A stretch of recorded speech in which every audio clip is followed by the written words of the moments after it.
আসসালামু আলাইকুম, সবাই কেমন আছেন? আমরা আজকে গেছিলাম একজন সফল উদ্যোক্তা, একজন কোয়েল পাখি ব্যবসায়ী, তার বাসায় তার শেড দেখার জন্য, যে সে কিভাবে তার শেডগুলো তৈরি করছে এবং আজকে সারাদিন আমরা কি কি করলাম সকল কিছু আজকের এই ভিডিওর মাধ্যমে তুলে ধরা হয়েছে। ভিডিওটি শুরু থেকে শেষ পর্যন্ত দেখতে থাকেন, ইনশাল্লাহ দেখে অনেক ভালো লাগবে। আমাদের আজকে সকালে যে প্রথম যে কাজটা ছিল সেটা হচ্ছে গতকালকে যে বালিগুলো রাখছিল সেগুলো ঢেকে দেওয়া, কারণ এগুলো বাতাস না উড়ে যাইবো।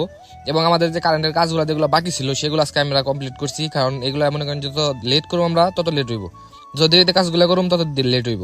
আর যার কারণে আমাদের সবকিছু সেটিং যেহেতু করতে হইব একটু তাড়াতাড়ি করে করতেছি, কারণ সেও বলছে যে আপনারা সবকিছু রেডি করেন, আমরা বাচ্চারা রেডি করতেছি আর কি। আর আমাদের কাজগুলো একটু জলদি করতে হইব, কারণ আজকে হচ্ছে শুক্রবার, নামাজ টামাজ পড়ে আমরা যাবো হচ্ছে একজন ব্যবসায়ী তার শেড দেখার জন্য, কোয়েল পাখির শেড।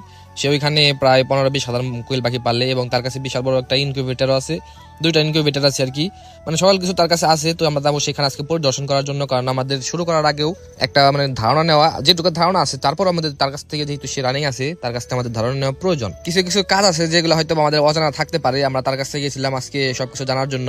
আমাদের দেশের মানুষের মধ্যে একটা ভুল ধারণা আছে, সেটা হচ্ছে মনে করেন যে আমরা কাজের যার যার কাজের জায়গা স্তর অনুযায়ী ভাগ করি। যেমন কেউ যদি ছোট কাজ করে, মানে নিম্ন পদের কাজ করে, তারা কিন্তু সবাই নিম্ন চোখেই দেখে যে ও কিন্তু বেশি টাকা ইনকাম করে না, বা ও ছোট কাজ করে, নিম্ন কাজ করে।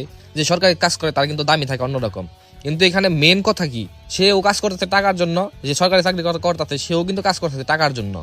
আমাদের আসলে সবারই উচিত কোনো কাজে ছোট করে না দেখা, যে কাজই হোক সেটাকে মনে করেন যে কাজে আপনি সম্মান দিলে কাজে আপনার সম্মানিত জায়গায় কাজে পৌঁছে দেব। আর বিদেশ থেকে আইসি বইলাই যে আমাদের ঘুরে বেড়াইতে হইব বা কয়দিন এলাকাতে ঘুরতে হইব বা আমাদের বড় কাজ করতে হইব, তেমন কোনো মাইন্ডসেট তেমন কোনো বিষয় আমরা ধারণা করি না।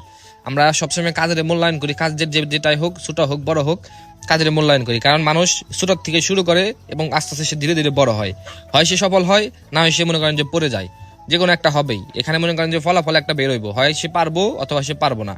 কিন্তু কাজের যদি ছোট করে দেখবো, সে সারা জীবনই হারবো। যাই হোক, আমরা বিকালে গেছিলাম তার শেড দেখার জন্য, কারণ তার শেডটা আমাদের বাসা থেকে একদম কাছেই।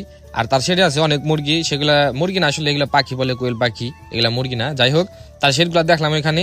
তো সে মনে করেন যে অনেক পাখি পালে, একটা শেডের ভিতরে মনে করেন এই যে শেডটা আপনি দেখতেছেন, এই শেডের ভিতরে 5,000 পাখি আছে টোটালে।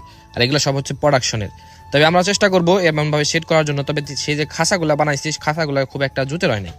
মানে খাঁচা আরেক ধরনের খাঁচা বানানো যায়, যেগুলো মনে করেন যে খুব সুন্দর এবং ব্যবহার করতেও খুব ভালো লাগে। মানে ব্যবহার ইউজ টু মনে করেন যে খুব আরামভাবে ব্যবহার করা যায়। তারপরও সে আর কি এখানে দেখাইলো তার শেডগুলা, আমরা ঘুরে ঘুরে দেখলাম। তো তার যে প্রজেক্ট আর কি, এটা মনে করেন যে আমরা যেভাবে করতে চাইতেছি তার সাথে বিশাল বড় প্রজেক্ট। তার প্রজেক্টে মনে করেন যে সকল ধরনের জিনিসপত্র আছে, আপনি যেরু বাচ্চা থেকে শুরু করে একদম মনে করেন যে বড় পাখি, ডিম পাড়া পাখি সবকিছু পাইবেন তার প্রজেক্টে আর কি। তো যাই হোক, ইনশাল্লাহ আমরা শুরু করতেছি, আমরা আস্তে আস্তে মনে করেন যে চেষ্টা করবো এমন ভাবে করার জন্য, এবং আপনাদেরও দেখানোর চেষ্টা করবো যে বিদেশ থেকে আইসা মানে মানুষ হতাশ হওয়ার দরকার নাই। বিদেশ থেকে আইসা মানুষ হতাশ হওয়ার দরকার নাই, সে চাইলে যে কোনো একটা কিছু করতে পারে।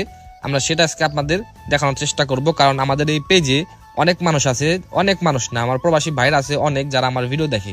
তারা প্রবাস থেকে অনেক চিন্তা ভাবনা করে যে আমরা দেশে যাই একটা কাজ করব বা এই একটা কাজ করব, তারা জানি উৎসাহ পায়। আমরা সেই রকম কাজই করার চেষ্টা করতেছি, তাতে আমাদের দেখে তারা উৎসাহ পায়। আমরা এখান থেকে আমাদের লাভ লস সকল কিছু আপনাদের সামনে তুলে ধরার চেষ্টা করব। সবাই ভালো থাকবেন, সুস্থ থাকবেন। আজকের মতো এখানে বিদায় নিচ্ছি, আল্লাহ হাফেজ।